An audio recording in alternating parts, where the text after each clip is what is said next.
Hey everyone, hope you're making the best of your day. Are you someone that pressure cans food or buys freeze-dried food? Or even better yet, freeze-dry your own food? Or maybe you're curious and have it on your plans to look into long-term food storage ideas. Many people have asked and a lot of people question, which tastes better, pressure canned or freeze-dried? So now I've taken chicken and took our most favorite tasty slow cooker recipe and cooked up enough to pressure can half of it and freeze dry the other half. Question is, which one tastes better? Well, we're about ready to find out.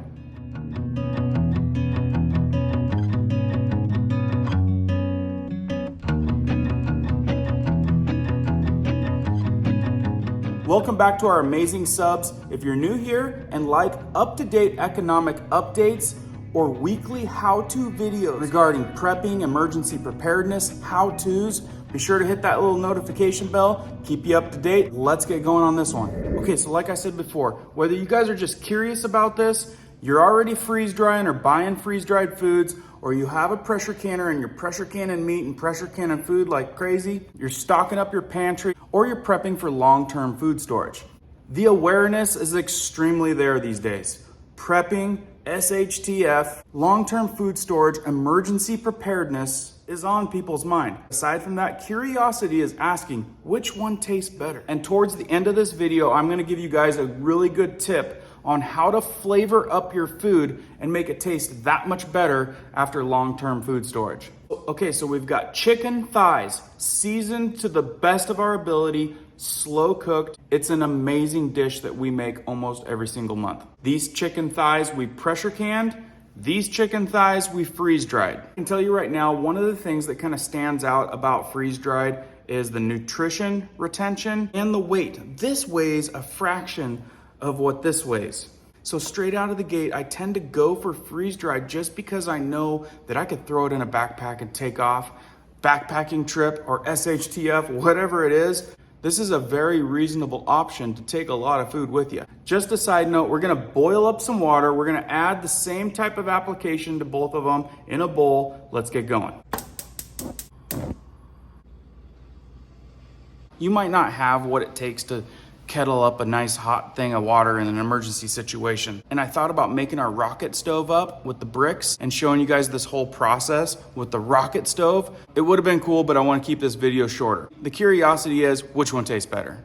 But anyway, if you guys want to know how to make a rocket stove out of bricks in an emergency situation, you can build this super fast. It is a ton of fun and crazy effective. I'll leave a link at the end of this video for that video in case you missed it.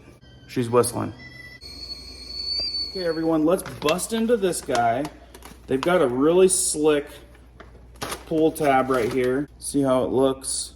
This is about 1.25 pounds. So I'm gonna take out about, that much. Looks like about half. Then we'll take the pressure can right here.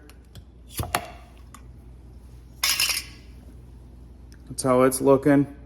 Starting to warm up a little bit. I can tell you what, the pressure can chicken not only looks like chicken, it smells amazing. This freeze-dried chicken, same batch, is looking pretty gnarly. Okay, we're not gonna do any science here. We're just gonna add enough hot water to warm stuff up.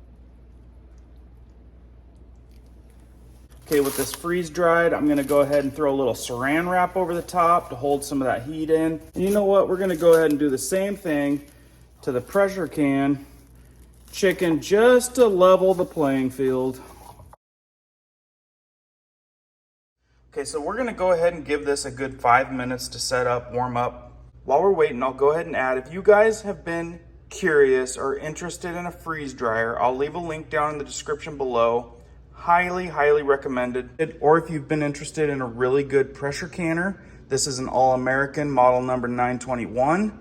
Our favorite, our go-to. We'll leave a link for that guy down in the description as well. Just in case you're in that researching phase and you want to check it out, see the prices, see the options. I can tell you this guy right here is more affordable than the old freeze dryer. But the freeze dryer company's got an option right now. If you click our link, you can go put in for a drawing and potentially win a free one. Not sure how lucky y'all are, but that's always worth it alone.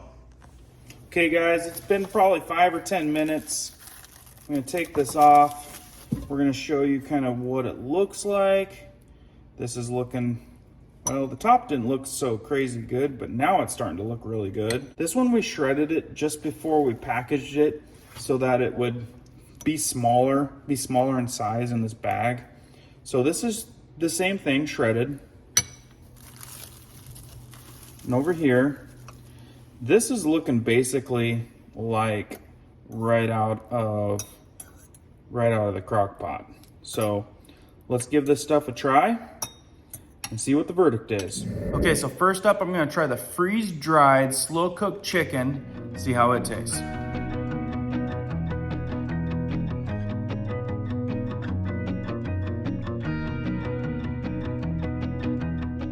Okay, so first off, it's undoubtedly really tasty.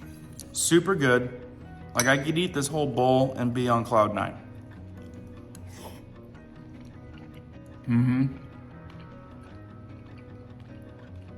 I'd say that the texture feels a little bit grainy, but all of the flavors are there. Okay, now we're gonna try the same chicken that we did, but in a pressure canner for long-term food storage.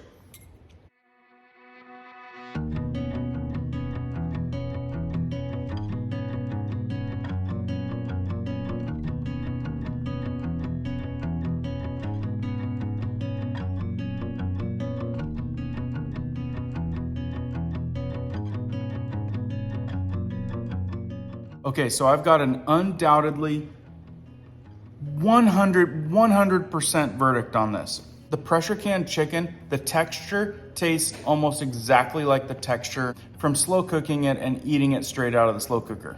So it tastes exactly like fresh chicken.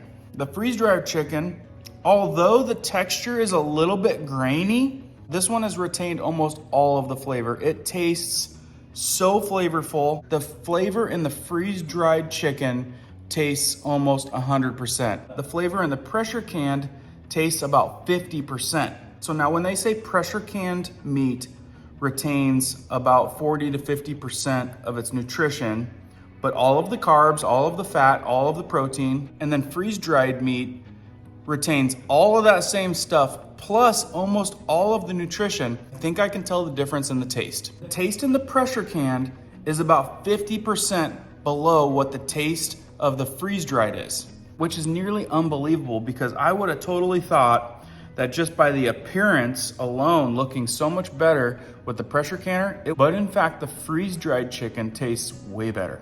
Now I'm gonna add with the freeze-dried food, the Harvest Right freeze dryers, link in description, they claim that their freeze-dried products taste and look way better than the competition out there at the stores. Now, I don't know how I would do a side-by-side test from, say, a Mountain House freeze-dried meal and a Harvest Right freeze-dried meal because I wouldn't know exactly what was in each ingredient. But I can say, being a backpacker my entire life, eating tons of freeze-dried meals up in the mountains, we're always like crazy hungry and tired, and anything hot and good tastes great. So there you go on that one. Winner for taste test is freeze-dried. But both options are amazing options for long-term food storage. Okay, so that was the gist of the video. Obviously, freeze-dried food tastes better than pressure canned in this situation. Let's say you don't like buying freeze-dried foods because they're expensive or you're not able to purchase a freeze dryer, but pressure canning is your ticket. And maybe you're just raw packing chicken, getting it stacked up, stacking it to the rafters, and you want to know how to flavor it up a few years down the road. Let's look real quick at how we do this. You're gonna take your food that you stored long-term, and you're gonna throw it in a frying pan. You're gonna add some oil. Then you're gonna take your favorite seasoning.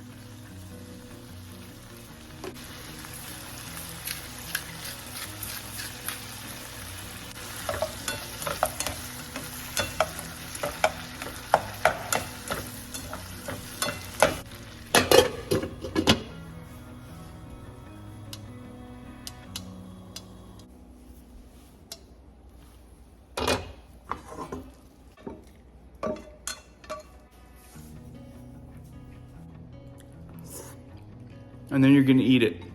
And I can tell you right now that this tastes amazing. No one could cook this up and tell me that it wasn't as fresh could be.